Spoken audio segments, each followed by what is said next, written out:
Droni i ashtu quajtur ballistin, dëka. Unë e ndëgjova, nuk ka lidhje me dron, ju e keni para fillimit të ndeshjes, i keni 50.000 shikues që kanë kohës si broharasin vritni shqiptarët. Kjo është provokim. Këta janë provokues.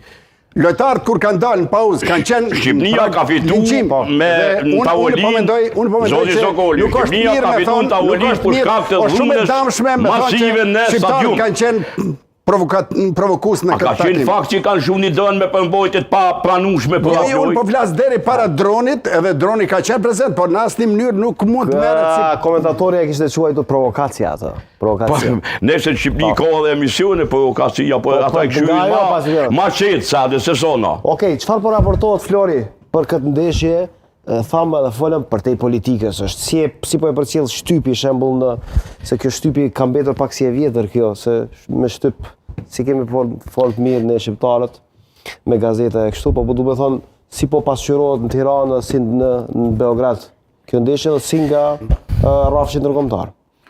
Po, kushtrim është raportuar edhe nga mediat shqiptare këtu ku është duke u bërë një nem shumë i madh sa i përket çështjes së biletave, domethënë Federata Shqiptare si Çeki dhe Alili po e lunë atë lojën e men që ku pak a shumë po i zgjedh ata të cilët do të jenë pjesë e stadiumit, ku Shorti fillimisht kishte për të dalë rezultatet finale se kush ka fituar bilet me 2 qershor, u shty pastaj për në 4 dhe 5 qershor, dhe tani do të vazhdoj edhe sot edhe nesër. Domethënë, ende po zgjedhen ata që do të shkojnë për ta parë lojën, domethënë ende nuk janë përfunduar procesi i shitjes së biletave.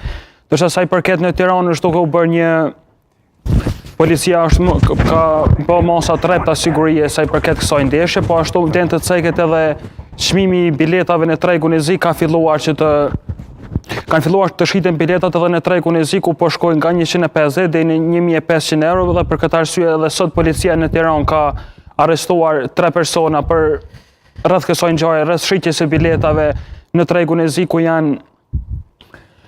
ku do të domethënë që ka bën një tregu i zi i biletave që do të shiten me çmime marramense që po shkojnë për te jashtë norme, ndërkohë që shtypi në Serbi po raporton rreth kësaj interesimit të madh që kanë edhe nga Kosova, domethënë duke e bërë pak a shumë si do të ketë edhe provokime ndaj serbëve në fushë, po ashtu edhe shtypi ndërkombëtar i ka dhënë një jehon të madhe kësaj ndeshje për arsye që do ketë tifoz nga Serbia?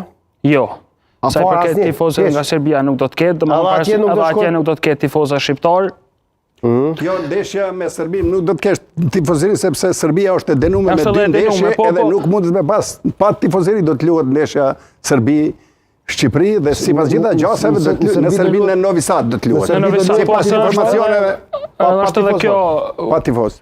Siç po e bëjnë edhe në Tiranë, domethënë që është edhe dënuar edhe një pjesë e stadiumit i Real Benja nuk do të jetë në funksion të kësaj ndeshje për arsye që janë dënuar tifozat për ndeshjen ndaj Andorës dhe Federata Serbe po mundson atë që të shkojnë në Novi Basor në një stadium me kapacitet më të ulët dhe ku gjasat po një incidente të mundshme janë më të vogla, e ka dërguar ndeshjen e Novi Sad edhe kundër Serbisë kundër Zvicrës, ku kishte edhe tensione në ndeshjen e fundit të Ligës së Kombeve që u luajt vitin e kaluar. Duke marrë parasysh se pjesë e Federatës Kombëtare së Zvicrës janë edhe shqiptarë, siç ishte Granit Xhaka dhe Andi Zeqi që ishin pjesë. Me Zvicrën është luajtur në Leskovc. Në Leskovc, po. Në terene më të vogla për shkak të edhe këto incidente i pamundsuar edhe këto incidente normalisht. Sadik, si është për ty kjo ndeshje? Si po e pret ndeshjen e të shtunës? Ka përshtypje që ti nuk je krejt pa emocion. Një arenë për plazës historike për fatmirësisht në fushën e sportit. Kjo ndeshje ka me ngjall emocione, edhe të shqiptarët, po edhe të serbë, por më shumë se të shqiptarët kosovarë. A do të këndohet mora fjalë, Sadik, sipas te Shkurtefezja do të dëgjohet? Jo, Shkurtefezja s'do të dëgjohet aty, po shikues me siguri që kanë me këndu. Unë pres me këndu atë këngë, sepse zjam, fuqi edhe entuziazëm ekipit kombëtar jepin shqiptarët e Kosovës, në qoftë se do të ketë edhe në besoj që do të ketë, më shumë se sa tifozët shqiptar të Shqipërisë, kështu që ne pres një ndeshje të jashtëzakonshme, një ndeshje të madhe, nuk e di rezultatet si do të shkojnë. Unë kërkoj nga lojtarët ata me lujt me profesionalizëm, ndërsa ne me mbështet me zemër, sepse nëse ata fitojnë fushë ne e mujmë Serbinë jashtë fushë. Kështu që fitoria do të më qenë, loja do të më qenë e tyne me profesionalizëm, ata s'do të më luajtë për me pa na baballarët tonë e baballarët e tyne, ata ne pe tyne presim me lujt fort, me lujt me zemër si shqiptar, sepse